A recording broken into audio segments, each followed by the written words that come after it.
El podcast de la selva. Busca lo más vital, no más lo que es necesidad. No Un podcast de Minería es Más. La preocupación. Hola a todos, yo soy Santi y hoy hablamos de los tercios. Aspa de Borgoña, flameando al viento, hijos de Santiago, grandes son los tercios, escuadrón de... Nací el 10 de noviembre de 1535 en el cráter de una bomba. Mi madre era un arcabuz y mi padre el diablo. Como alambre de espino y meo pólvora, y puedo pegarle un tiro en el culo a un piojo a 300 metros. Soy un bruto. Soy ese hijo de puta sucio, asqueroso, maloliente, sudoroso, repugnante que lleva más de 500 años alejando al lobo de la puerta. Soy un soldado de los tercios. Parecemos soldados y hablamos como marineros, pero le damos 1000 vueltas a los dos. Al séptimo día, cuando Dios descansó, nos situamos en primera línea y desde entonces dirigimos la función. Guerrero de día, amante de noche, borracho a capricho y español por la gracia de Dios. Los tercios han sido una de las unidades militares más estudiadas a lo largo de toda la historia. Las podemos comparar perfectamente con las grandes armadas y grandes ejércitos de la historia, desde la antigüedad hasta nuestros días. Podemos pensar, por ejemplo, en las falanges de Alejandro, pero hay una diferencia muy notable, el hecho que a la muerte de Alejandro las falanges desaparecieron. Lo mismo ocurre con los ejércitos napoleónicos que asolaron Europa, pero sin embargo no duraron más de 15 años. Y más en el presente podemos pensar en la Wehrmacht, que se consideraba inevitable y asoló Europa, pero tan solo duró 5 años. Sin embargo, los tercios españoles duraron más de 150 años. Solo han sido superados por las legiones romanas. Para hablar de todo esto, hoy tenemos con nosotros a José Luis, que es un invitado muy especial. Teníamos ganas de que estuviera por aquí, así que bienvenido José Luis y nada, adéntrate en la selva. Hola, muy buenas Santiago, muchas gracias por la invitación y la verdad que es un placer estar aquí contigo y hablar de algo que me apasiona, que es la historia, es una de mis otras pasiones y además el tema de los tercios concretamente es algo que me gusta muchísimo, he leído mucho, también decir a la audiencia que no soy más que un aficionado, así que me perdonen si cometo algún patinazo, pero bueno, es algo que me gusta mucho y que, bueno, algo sé, algo he leído y podemos contar cositas, sobre todo curiosidades y un poco para que la gente lo conozca y que, bueno, después haremos algunas recomendaciones de libros para que el que quiera profundizar un poquito más, pues lo haga. Y nada, bueno, me presento un poco. Yo soy José Luis Seco de Herrera, soy ingeniero de minas y trabajo como ingeniero de minas en la Junta de Andalucía y en mis ratos libres pues tengo un podcast sobre minería, se llama El Filón y bueno, la idea es un poco hablar de nuestra profesión y del sector que realmente pues la sociedad no lo considera, bueno, no tiene una buena visión o no tiene una buena imagen en la sociedad y es un mundo un poco desconocido y a la vez un mundo súper importante. Y de ahí nace la idea que además compartimos bastante con Minería en Más, y la idea de comunicar a través de un podcast un poco todas las vivencias que pues un ingeniero de minas o de diferentes perfiles de ingenieros de minas, geólogos y gente de la profesión pues cuentan sus experiencias, anécdotas, su vida, y luego también pues tenemos otro tipo de episodios que son un poquito más técnicos o más digamos concretos sobre una temática que interesa a la gente. Pues por ejemplo hemos hablado de las tierras raras o de las nuevas tecnologías en la aplicación en la minería. Y nada, ese es un poco la idea del podcast y por el que me trae aquí de invitado, que la verdad que es un orgullo estar aquí en el podcast de la selva contigo, Santiago. Pues muchas gracias. Como veis, unos objetivos completamente alineados con los de Minerías Más, así que, bueno, para si alguien no lo tiene situado, os lo dejaremos también en las descripciones para que podáis echar un ojo. Pues si te parece bien, vamos a meternos directamente un poco en el tema. Estabas comentando que, bueno, nosotros no somos historiadores, probablemente hay mucha gente que sabe mucho de esto y cosas además muy curiosas, así que bueno, probablemente en algún momento metamos la pata, que nos perdonen, esto no es un programa para profundizar, esto es un programa pues para despertar un poco el gusanillo y si alguien quiere meterse en profundidad hay otras cosas muy interesantes, ¿no?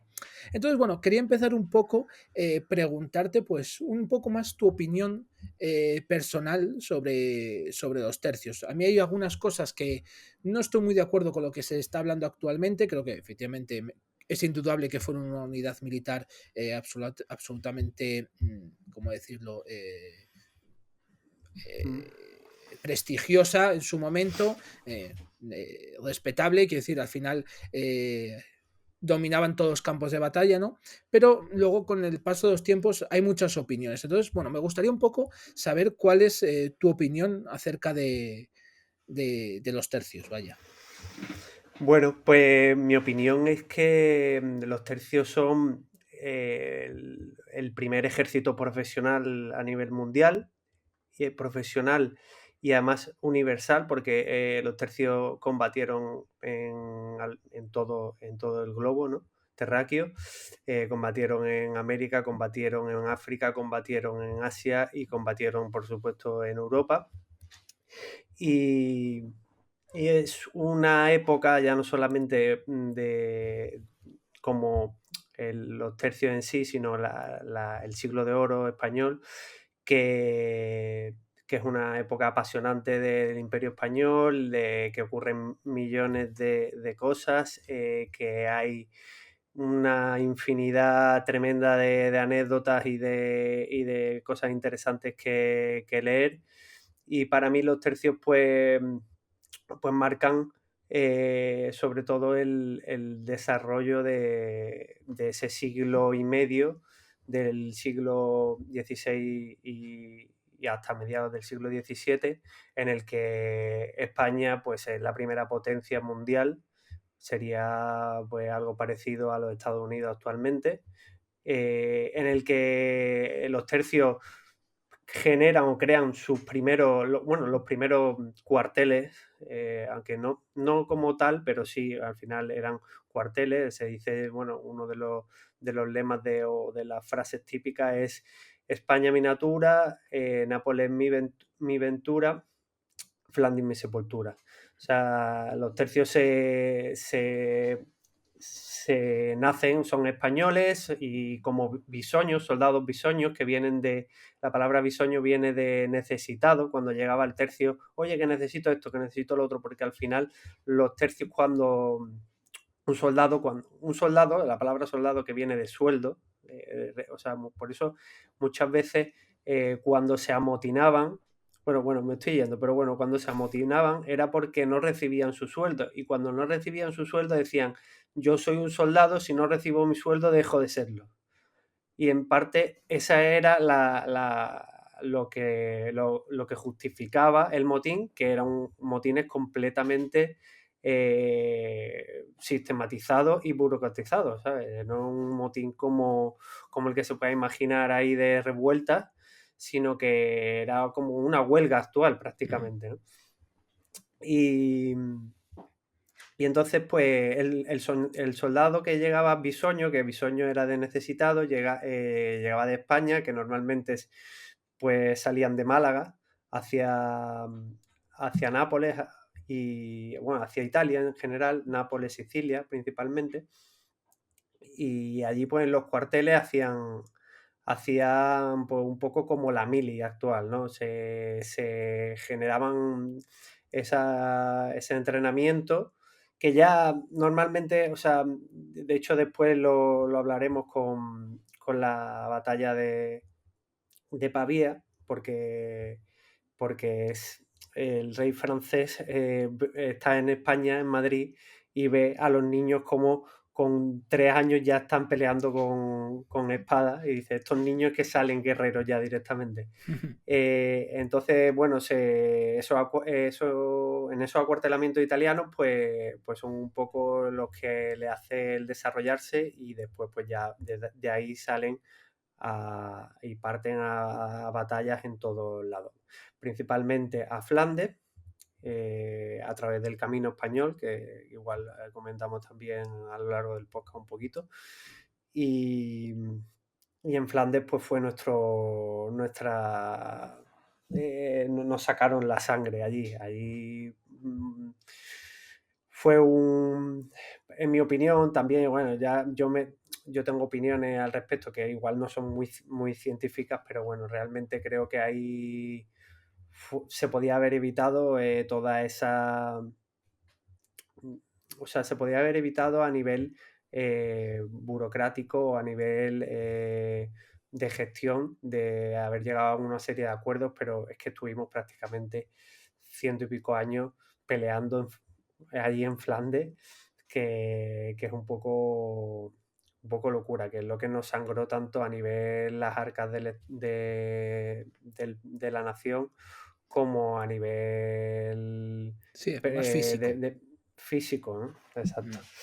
Bueno, yo en ese sentido bueno, sí que es cierto que tengo una opinión que a lo mejor es un poco impopular. Siempre se nos vende o se nos está hablando de, bueno, tanto lo que es Holanda-Bélgica, no Flandes, es una guerra de independencia que tienen contra los españoles, y bueno, yo no lo veo tanto así, yo lo veo más como guerra civil, en el sentido de el rey de España era heredero de Flandes, porque su padre había sido gobernante de Flandes, o sea, no hay que darle más vueltas. Y luego lo que se produce ahí es una guerra civil, ¿vale? Entre unos que sí que es cierto que quieren irse por un lado, otros que sí que apoyan a los españoles, y además está el componente religioso, es decir, unos son protestantes, otros son católicos, ¿vale? Que al final se alinean en dos bandos, y nosotros lo que hacemos es luchar de un lado en la guerra civil, que al final es lo que se pierde. Entonces, que muchas veces lo que se ve es, no, es que los españoles estábamos ahí gobernando, habíamos invadido un país. No habíamos invadido nada. Eso era parte de España, tanto como lo era Nápoles, Sicilia, como era México, o como lo eran las Baleares. Exactamente igual. Exactamente igual, sí, totalmente. De hecho, Carlos V es de Gante, es de ahí precisamente, y completamente de acuerdo. Yo me acuerdo justo de que estuve en Ámsterdam y hice el típico free tour que hace ahí y tal, y recuerdo que el guía, que era español, pues vino a decir eso, ¿no? Que nosotros los españoles habíamos ocupado aquello y tal. Y claro, yo no me pude cortar y le dije que nosotros no estábamos allí ocupando. Nosotros, el concepto de lucha moral legítima era clave para los tercios, porque ellos su fe católica y la fidelidad al monarca eran algo que hacían que el estar allí era completamente moral y legítimo para ellos.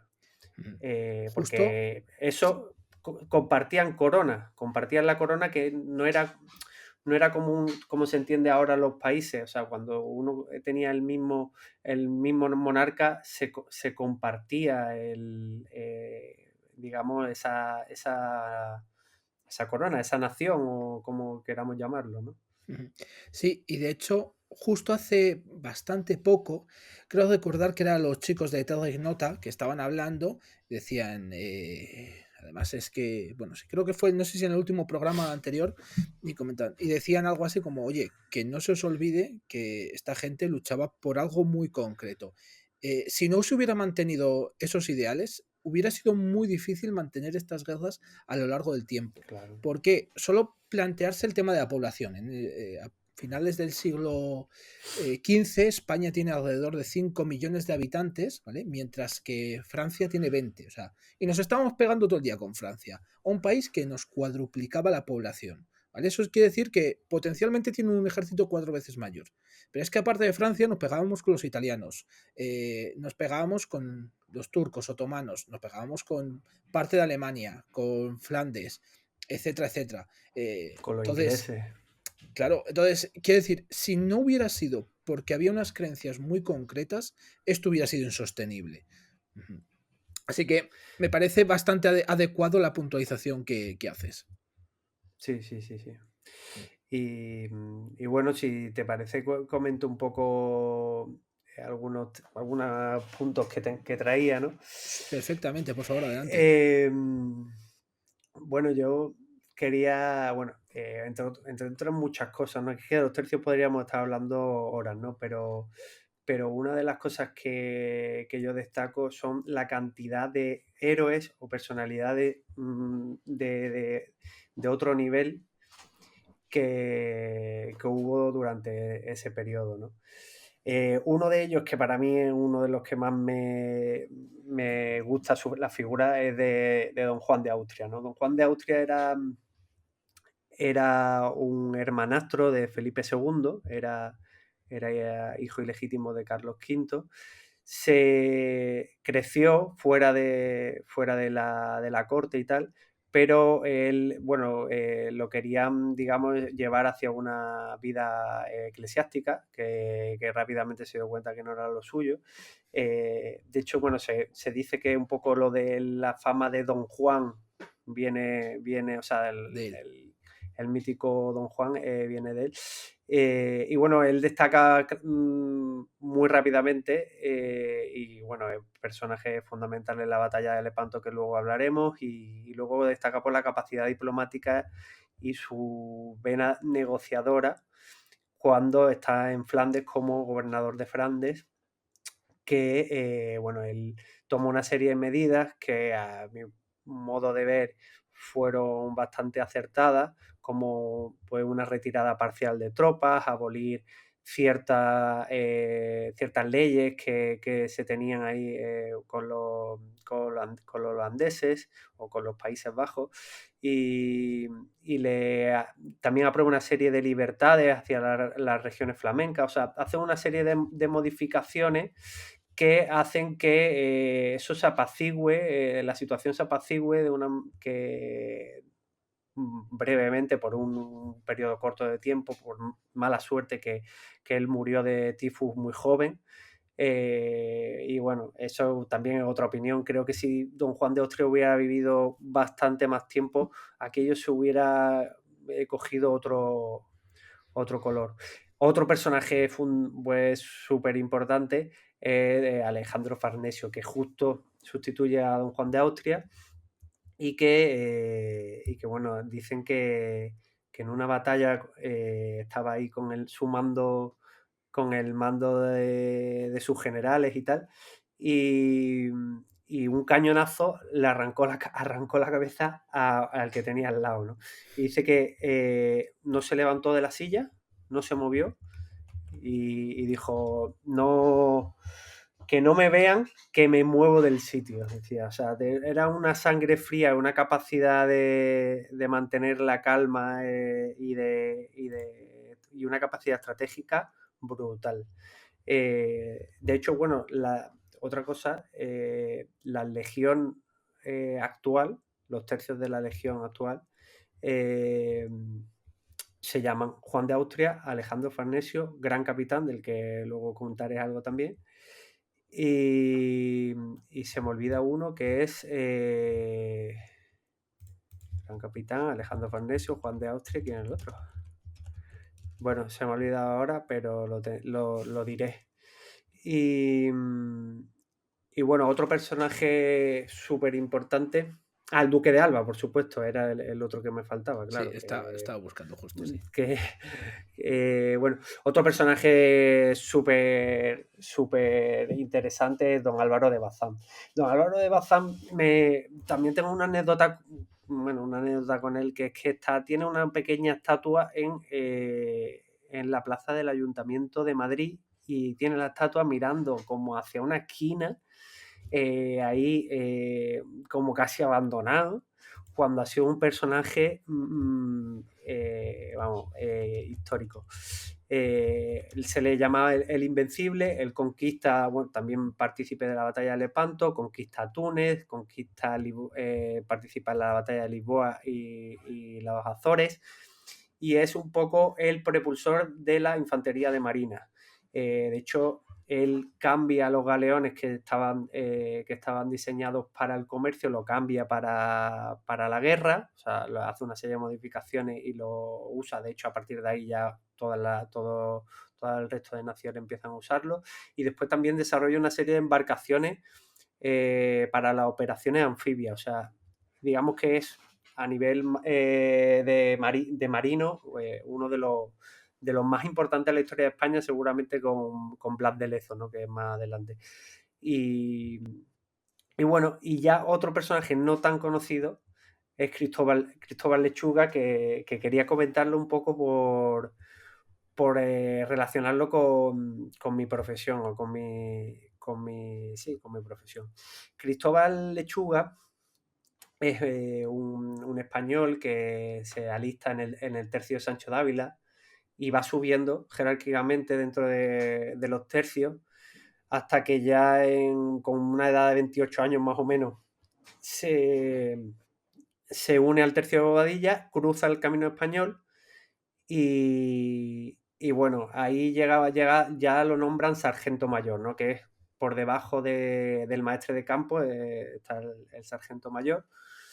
Bueno, en los tercios había una serie de jerarquías. El maestre de campo, digamos, que era como el máximo mando militar dentro de los tercios, y después dentro de cada escuadrón había una serie de mandos también intermedios que gestionaban cada escuadrón o cada tercio. Y entonces, bueno, Cristóbal Lechuga ahí está siendo sargento mayor. Precisamente Alejandro Farnesio nombra a Manuel de Vega en vez de a él como maestre de campo cuando se licencia Bobadilla. Se licencia, se va a España. Licencia significa que pide el permiso y se va. Y nombran a Manuel de Vega. ¿Y qué pasa? Que ocurre un hecho histórico, bueno, un poco insólito, que hay un atentado contra el maestre de campo Manuel de Vega, en el que le ponen una bomba, le ponen una bomba. No se sabe exactamente quién es el que ha sido, pero bueno, los principales sospechosos son el hermano de Cristóbal Lechuga y el ayudante de Cristóbal Lechuga. ¿Qué pasa? Que ahí se queda, aunque no demuestran que ha sido él, pues se queda ahí un poco en una situación un tanto extraña.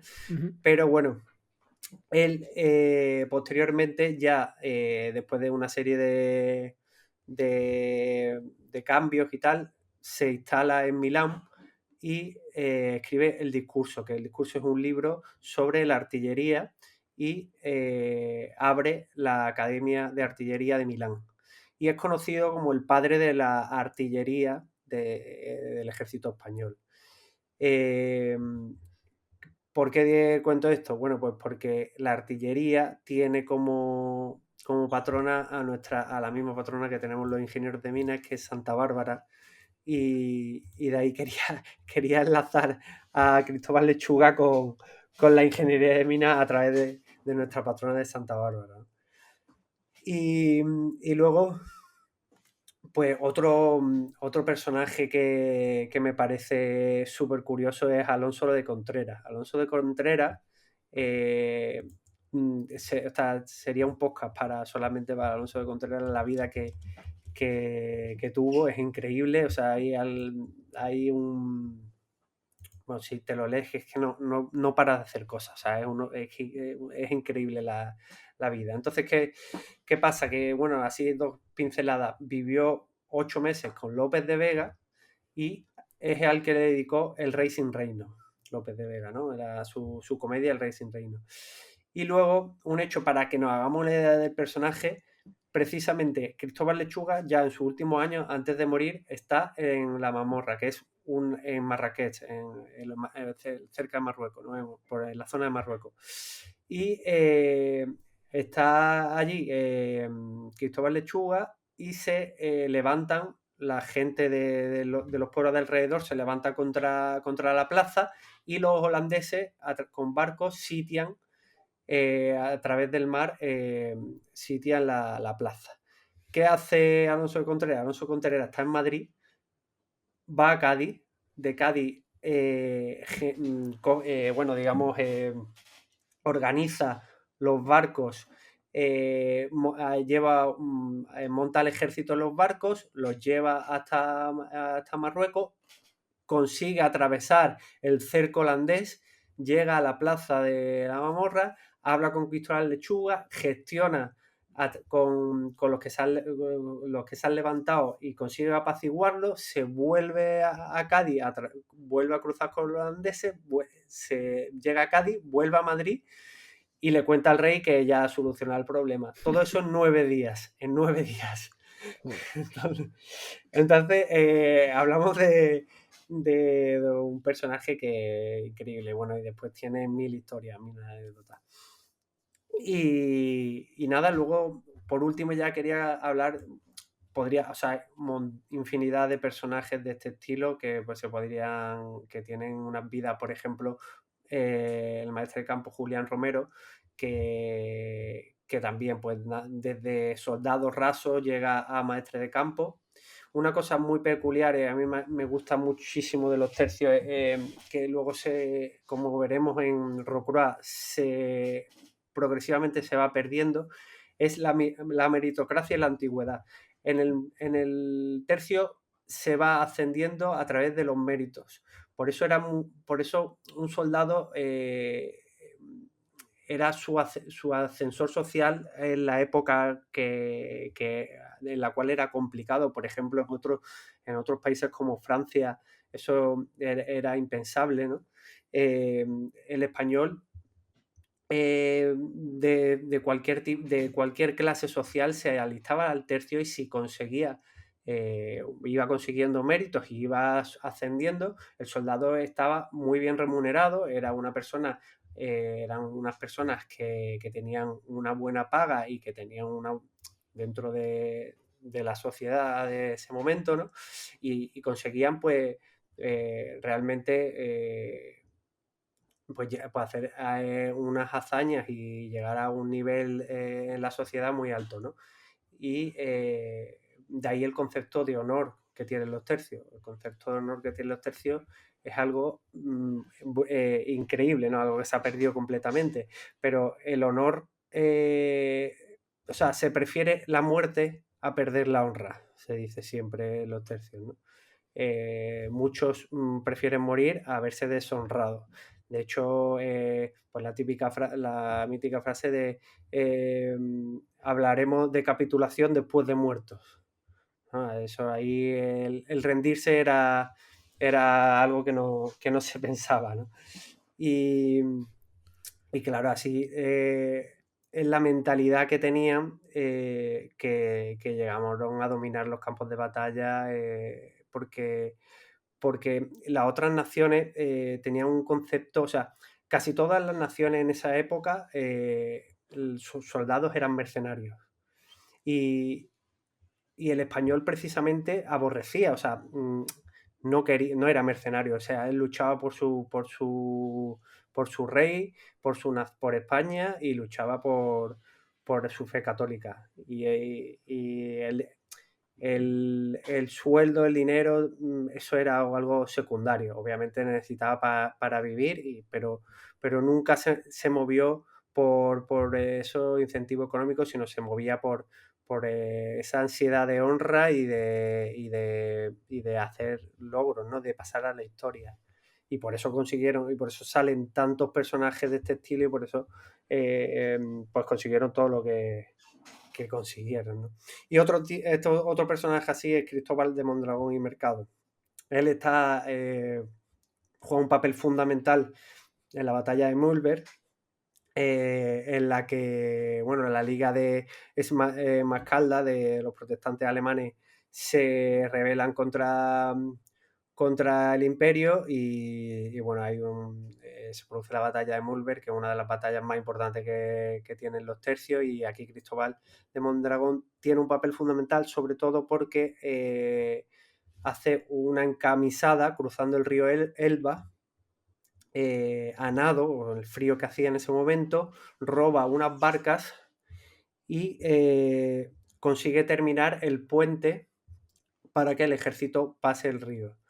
Encamisada, ¿qué es? Las encamisadas eran las primeras operaciones especiales, eran grupos de, como podemos llamar ahora los geos, ¿no? Pero bueno, los geos, los boinas verdes más bien, que bueno, hacían operaciones concretas, grupos reducidos, se ponían la camisa blanca encima para reconocerse del enemigo y pues tenían una misión concreta. Estas encamisadas pues también estaban muy bien vistas dentro de los tercios como para conseguir pues esos méritos, ¿no? Y hay encamisadas pues de historias buenísimas, ¿no? Dentro de todas las acciones militares de operaciones especiales que hicieron los tercios. Y en este caso, pues esa es una de ellas muy conocida. Y nada, bueno, ya te dejo hablar a ti un poco porque me he enrollado. No, pero me parece bien. No te he cortado porque realmente me parece muy interesante, sobre todo son cosas diferentes, de muchas cosas no había escuchado hablar, así que me parece fenomenal. Por mi parte, sí quería comentar dos cosas. Tú has comentado pues anécdotas, cosas pues un poco más desconocidas, ¿no? Y yo quiero ir a por estas cosas, un par de ellas, que la gente habla de ellas y las acepta como válidas, ¿no? Y la primera es que se nos ha vendido mucho relato, sobre todo de cierto autor, ¿no? Que lo encabeza, que es que los tercios eran personas incultas, que era o se iban a los tercios o se morían de hambre en Extremadura. Y bueno, a ver, esto hay que cambiar el chip completamente. Lo primero de todo, hay que pensar que en ese momento España era, si no el primer país del mundo, sí de los tres primeros y por supuesto el primero de Europa, con lo cual no había, o sea, la pobreza que había en España no era la misma que podía haber en Italia, Alemania, Francia, o sea, era completamente distinto, ¿vale? Lo segundo era esto de que era gente inculta, ni mucho menos. Hemos visto, has puesto ejemplos de gente completamente válida y de hecho que por meritocracia iban subiendo, es decir, probablemente no tuvieran carrera universitaria, vale, pero es que muy poquita gente lo tenía, con lo cual es completamente diferente, ¿no? Y hay que pensar que, por ejemplo, el mismo Cervantes participó en el Lepanto, eran soldados tercios, pero es que también Quevedo, Lope y Calderón de la Barca, o sea, eran nuestros grandes literatos del siglo de oro, eran soldados de los tercios, con lo cual esto queda completamente de lado. Por mencionar también a Jerónimo de Allanz, que hemos ya mencionado en el podcast anteriormente, porque fue un inventor pues, de esta época del siglo de oro, que inventó al principio una especie de parecido a una máquina de vapor, también tenía sistemas de desagüe, etcétera, pero era un tío que también estuvo aquí, ¿no? Y luego también hay que ponerse, digamos, bueno, estos son, digamos, estrellas, pero la gente común, ¿no? El soldado medio, ¿no? Pues primero hay que tener en cuenta que bueno, todos hablaban como lengua materna castellano-catalán, ¿vale? Muy probablemente la mayoría sabía latín, o sea, en el sentido de que sabían por lo menos leerlo, ¿vale? Por supuesto se sabían las misas de memoria que eran en latín, ¿no? Pero muy probablemente sabían leerlo. Pero es que además, simplemente por contacto con otros soldados o con las zonas en las que estuvieran, te hablaban portugués, italiano, alemán, flamenco. Entonces, eran gente que ya hablaba varios idiomas, con lo cual, muy ignorantes no eran, ¿no?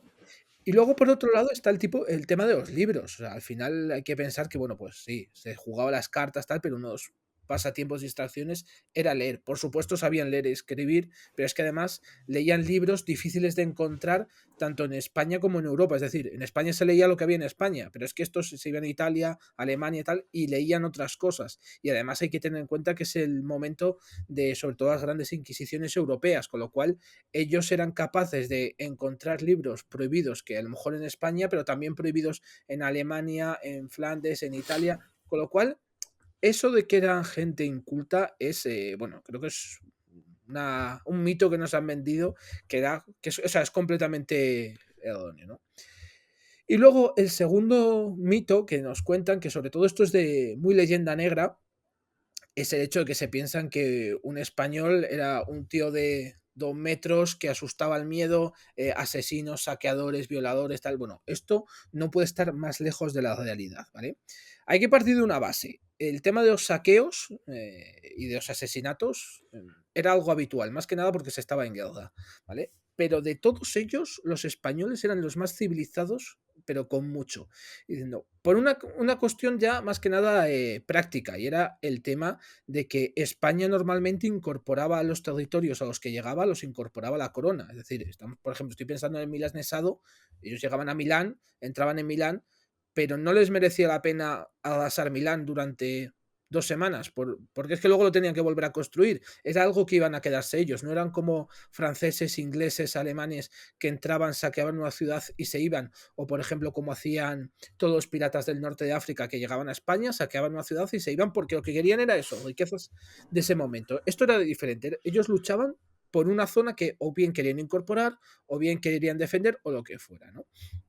Luego ya hemos hablado del tema de que luchaban por unas ideas muy fuertes. Entonces, esto ya cambia mucho la cosa. Si tú estás luchando, digamos, con odio, pues, por ejemplo, tema de liberación, como podían pensar los holandeses, es muy diferente a si tú luchas por una idea concreta de, bueno, pues yo quiero mantener aquí la fe católica, yo quiero salvaguardar los intereses de España, etcétera. Entonces, no había odio en general contra la población civil, pero es que en el caso de que lo hubiera, en los tercios estaba muy penado el propasarse con civiles. Es decir, mientras en otro ejército se echaban capotes, o bueno, a lo mejor se miraba hacia otro lado si violaban a una mujer, si mataban a un hombre, si lo asesinaban, no se lo mataban, que es diferente, ¿no?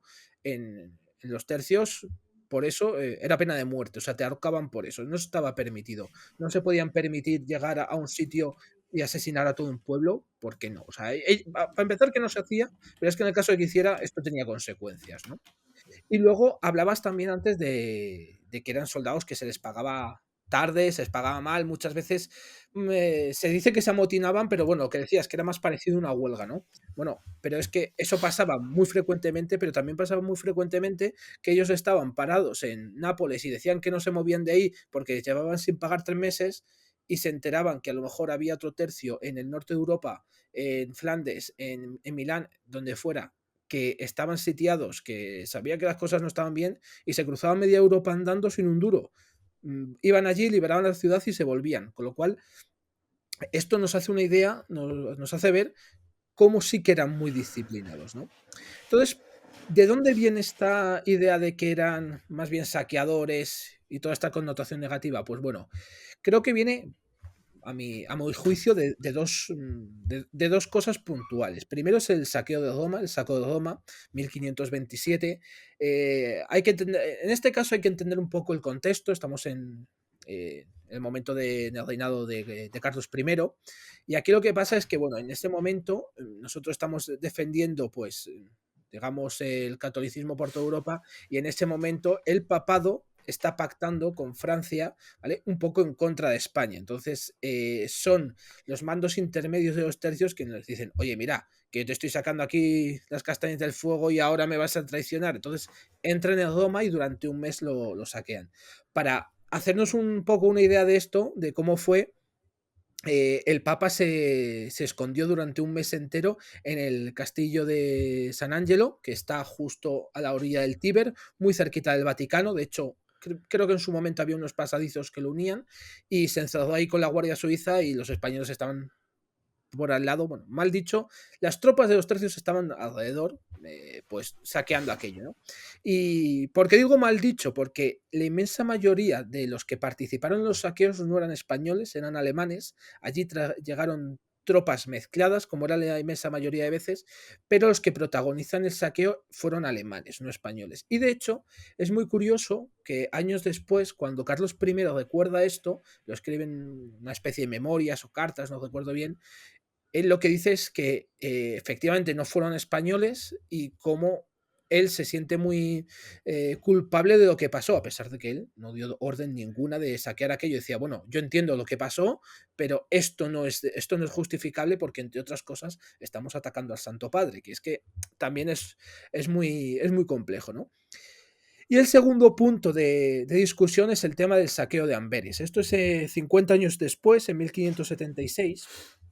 Esto es importante porque a raíz de este saqueo es cuando los Países Bajos comienzan lo que es toda lo que se traduce luego en la independencia, que hemos dicho que más bien era una guerra civil, ¿no? Entonces, bueno, bajo el prisma de lo que es la leyenda negra y actualmente lo que cuentan los holandeses es que los españoles aplastan Amberes, llegan, lo saquean, prenden fuego Amberes, queman la mitad de Amberes, matan a 20.000 personas y que eso es el punto inicial para su independencia. Bueno, esto lo traduces, ¿vale?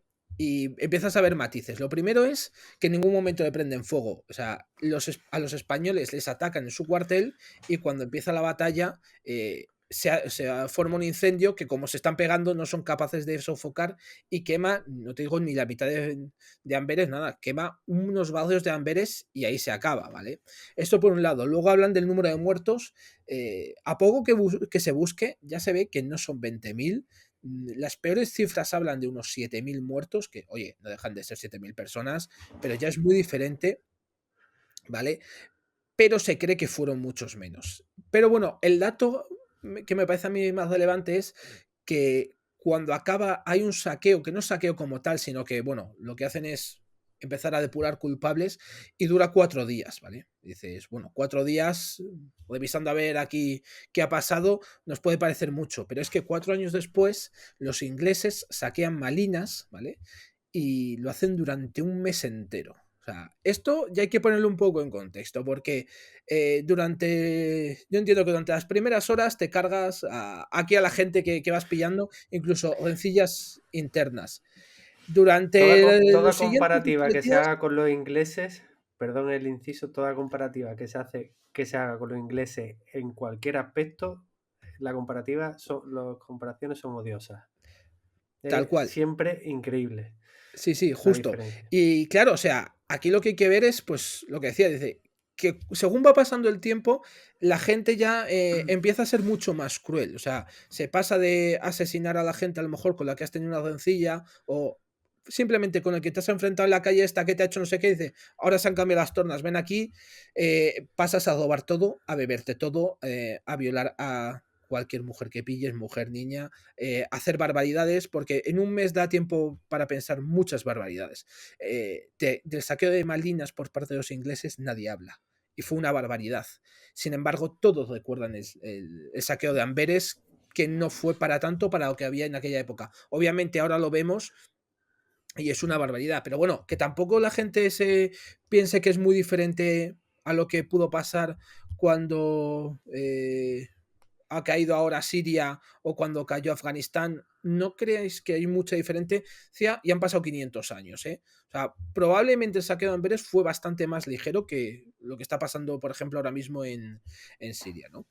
Pero simplemente para ponerlo un poco en contexto cómo era la cosa. Es decir, obviamente es una guerra, había barbaridades, efectivamente, pero es que había muchas más cosas y gente mucho peor. Mm. Vale. Sí, estoy totalmente de acuerdo. De hecho, yo creo que bueno, el tema de la leyenda negra daría para otro podcast también, porque es un tema apasionante. Y sobre eso últimamente se está escribiendo mucho, gracias a Dios, porque se está sacando a la luz toda esa mala propaganda que ha tenido a lo largo de los últimos siglos España y que en parte nosotros no hemos creído, nosotros mismos no hemos creído, ¿no? La mala prensa que han hecho otros países de nosotros.